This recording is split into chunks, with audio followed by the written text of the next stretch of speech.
This series is magnificent. And I mean this with every fiber of my being when I say that this is hands down the must-watch anime of 2023. Frieren Beyond Journey's End is a pure-blooded high fantasy anime, and I mean a genuine non-isekai fantasy by Studio Madhouse. It follows the story of the elven mage Frieren, a member of the hero's party who went on to defeat the Demon King and bring about an age of peace for humanity, as she journeys to the land of the fallen in hopes of communing with a long-departed friend, the hero Himmel, who led the party to victory. Now, I know I'm making a very bold statement when I say that this is the best anime of 2023, especially when you have great stories like Oshi no Ko, Jujutsu Kaisen, and Apothecary Diaries coming out in the same time period. So what exactly gives me the impression that I can claim that this is the best? The truth is, it's always going to come down mostly to elements of taste, which are subjective. And I will admit upfront that I've been a fanboy of this series for quite some time. So without further ado, this is the argument. Frieren is a well-written, endearing story without much need for the frills of excessive combat, the roller coaster of excessive drama or tension, and lacks the doldrums of overly extended downtimes between peaks. Put into other terms, this anime is a simple, endearing, and soothing series that you can sit down and get lost in, even on the worst of days. And it's even one where the spoilers aren't really that much of an issue. Sure, if you're a purist about that stuff, you may not want to watch this video because I will get into some detail, but I don't think it will ruin your experience to hear some of the things I'm going to say. Right off the bat, one of the things I hear most complaints about is the beginning of the series, the 4-episode prologue arc that gets you up to speed with the main body of the story. It opens on Frieren and her companions returning to the royal capital victorious over the demons who had long been a threat to humanity, thus ushering in an era of peace. We get to see that Frieren's sense of time and personal connection isn't normal. She views her 10-year journey with Himmel, Hyder, and Eisen as nothing more than a short excursion, and the connection as just something ordinary without any meaning. And then 50 years pass, and the group meet together again as agreed upon to head deep into the countryside to view a meteor shower one last time before Himmel's death. And it's here that Frieren begins to realize that this brief little period of her life has changed her, because for once, she mourns the loss of someone close to her, and she can't comprehend why something that was so insignificant to her could hurt her that much. Now, this right here is the primary motif of the series, the you never know what you have until it's gone mentality. The idea that you should be able to live in the moment and love those things while you can.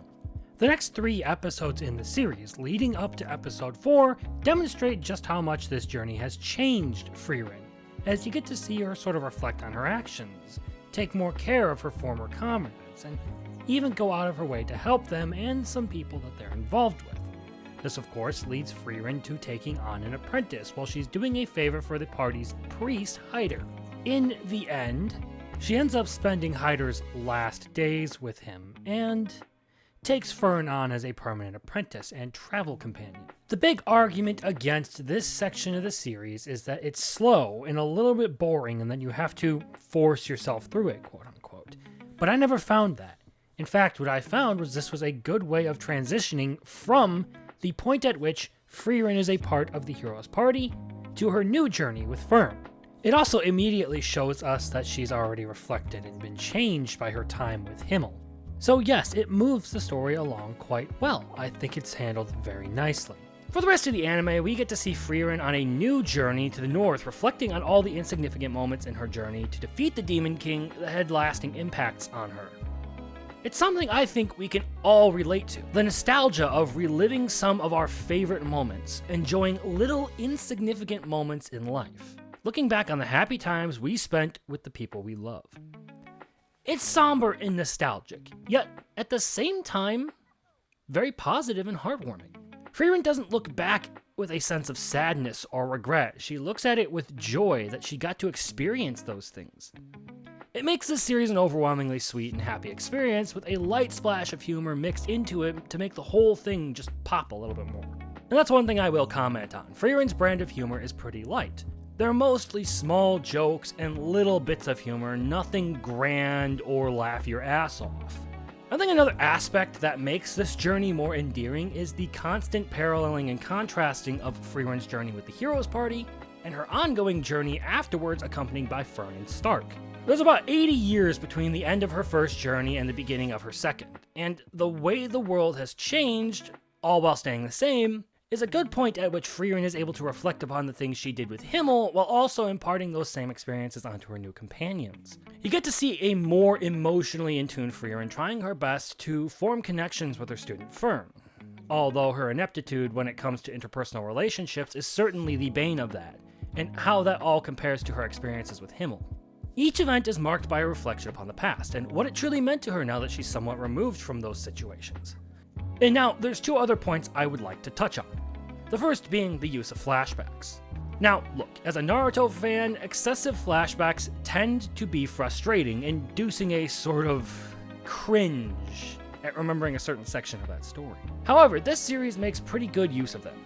It isn't just for helping to develop Frieren's character, but also to help develop Himmel as a character, who is all but entirely portrayed through these reflections. And he's one of the most fun and endearing characters in the story, with his shenanigans being one of the bigger sources of humor. A man of kindness and strength who epitomized the role of a hero. It's honestly a really good way of developing a character who's no longer in the story while keeping everything in line with the central plot. It doesn't take a ton of time out of the middle of the series in order to flash back on Himmel. You get small little bits at a time. The second point I want to make is that Frieren handles interpersonal drama in a way that I think I like more than anything else. Generally, I don't care much for big blow-up drama scenes that are taken way out of proportion just for the sake of making two people have to go through some sort of relationship crisis. More often than not, it comes off, to me anyway, as annoying hormonal teen drama that doesn't resonate with me. There are times where I do find these scenes well executed, but in the majority of them that I've seen, it doesn't appeal to me, it just annoys me. However, the way Frieren handles it is very in line with the chill atmosphere the anime tends to keep. The fights are caused by small things that result in minor arguments which are solved fairly quickly. Most of the time, it's just Fern acting like a brat with a small amount of justification for that. I think the best example of this is the staff incident. During one of the few battle scenes in this series, Fern's staff, one gifted to her by her adopted father whom she adored, is shattered into a dozen pieces. This sparks conflict between her and her master when Frieren suggests it would be better to purchase a new one rather than pay to have it fixed. It's a small spat and a low-stress way of having some kind of relational conflict to make it all more believable, while not violating the nature of the whole project. It also keeps in line with the idea that these are little things Frieren has come to appreciate and pay more attention to, because in the end, she does go out of her way to get Fern's staff fixed. If the series were to abandon that for some large-scale drama between characters, it would somewhat derail the sense of cohesion I get from it with the idea that it's supposed to be chill, relaxing, and reflective. All that said, this title is just something else. The more I look at it, the more I find to like about it. I like that it's driven by characters rather than by a series of events. A lot of stories are pushed forward by the idea that something happened and now the characters are forced to take action. But in this anime, the journey is the bigger part of the intended experience, rather than it being focused on reaching an end goal. Thus, the characters are usually the conduit for the storytelling rather than a series of events. And of course, the success of that depends on the characters being well written, and this one takes two character arcs that I tend to hate and execute them pretty well. The first one is probably one everyone knows now because everyone on YouTube constantly prattles on about how it ruined media. The strong female protagonist. Here we find Frieren. Yes, she's strong, one of the most powerful mages of her time. But she doesn't use that as an excuse to be a bitch or to act all high and mighty the way some individuals would in Western media. She's also not flawless, and the story makes no effort to try and gaslight you into believing that she is. Frieren is kind in a very motherly way, making her an endearing figure for people who watch the anime. She's not annoying like the usual portrayals. Rather, she maintains a very calm confidence that doesn't result in boastfulness or arrogance. Thus, she has a very nice, pleasant personality while also maintaining confidence in her own strength. It's one of a few ways to do this character type right. The other character type I hate but think was done right in this one was what I usually refer to as the pathetic protagonist trope.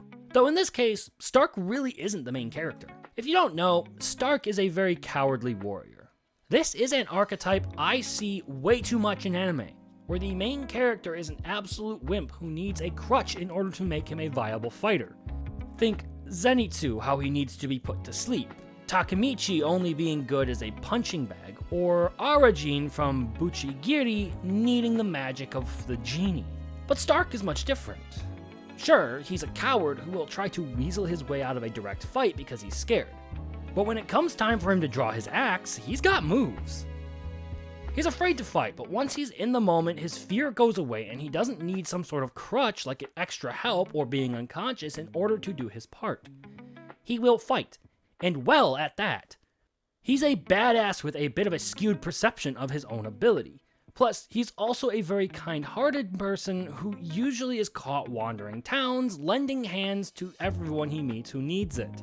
And for how much he actually gets attention in the show, he's very well utilized. And that brings us along to world building, which I think is done very well in tiny bits and pieces, which makes it feel like there's a ton of thought put into everything that happens. It doesn't try to expand it beyond the horizons of what the main characters are immediately doing. It may not have the same kind of breadth as some other creations, but every little moment you learn something new in this series adds more to the world that is slowly filling out around you. I also particularly like the idea that the demons in this are just acknowledged as straight up evil. They're defined as actual monsters capable of human speech, and they're always plotting some kind of evil act for their own good. Whether it be negotiations or using words or whatever, there's always another angle to what they're doing. And it's refreshing to have a series that just allows evil to be evil without trying to justify it. These creatures aren't misunderstood. They aren't oppressed. They're actual monsters who revel in killing and devouring people and will exploit emotion and habit in order to make you their next victim. They have no reason other than it's in their nature to slaughter and destroy. So yes, with a slew of well-structured pieces, this show builds its world and its characters very well. It ends up contemplative and moving without being overly complicated or convoluted. You can relax while watching this series and not have to worry about some high-stakes mission or event. It takes ideas like the ramifications of immortality or the importance of appreciating the moment and works them in with the overall story in a way that allows one to see the implications without spelling it out for you. The idea that an immortal would have a completely different outlook on time and relationships is something this story nails. And again, it also nails the idea that we should appreciate and will always look back on the little things in life. Through all of that, Frieren brought new life to a genre that hadn't seen much excellence in a very long time. High fantasy anime has long been in a drought, only somewhat satiated by the overwhelming flood of isekais pouring into the scene. It brought a level of excitement to fantasy anime that many of the series before it had not been able to do, becoming a breath of clean, relaxing, fresh air for all of us to enjoy. With a simple but profound good story design, animation that even gave some of the greatest of the past few years a hard run for their money, and a soundtrack that encapsulates the beauty of the entire series, this one has become a 10 out of 10 anime in my eyes. Don't listen to the idiots who tell you this series is carried by animation alone. The series is 90% non-combat, with some incredible animation flair for those few battles that actually do happen. Frieren Beyond Journey's End is, in fact, a journey. The road to the end is the entire point of the series, and it captures that aspect of traveling with close friends that makes it all that much more wholesome. With a slight tinge of irony, Frieren's big message is about all the small things. It's about the petty and mundane arguments you get into with people. It's about the small little elements of humor that happen in everyday life. And it's about the mundane, ordinary things you learn to appreciate. Frieren isn't great because it gives some magnum opus, masterpiece kind of story. Yes, it has an excellent production value, but what this series does is take something so absolutely mundane and ordinary and turn it into something spectacular, which is capitalizing on the whole premise of the series, that is the ordinary and mundane things which we are to appreciate the most. It takes that which was supposed to be mundane and forgotten and turns it into the experience of a lifetime. All these little moments combine into something that is absolutely spectacular, and thus not by some grand triumph, but by many small acts of endearing goodness. does it earn that spot in my mind? And there you have it. That's my argument as to why Frieren is the greatest anime of 2023. But that's enough out of me. If you appreciate this unremarkable video of mine, please consider hitting those like and subscribe buttons, because those simple but free actions do really help me. And if you have thoughts of your own, feel free to share them down in the comments. Otherwise, I hope you have a good one until I see you next. Later.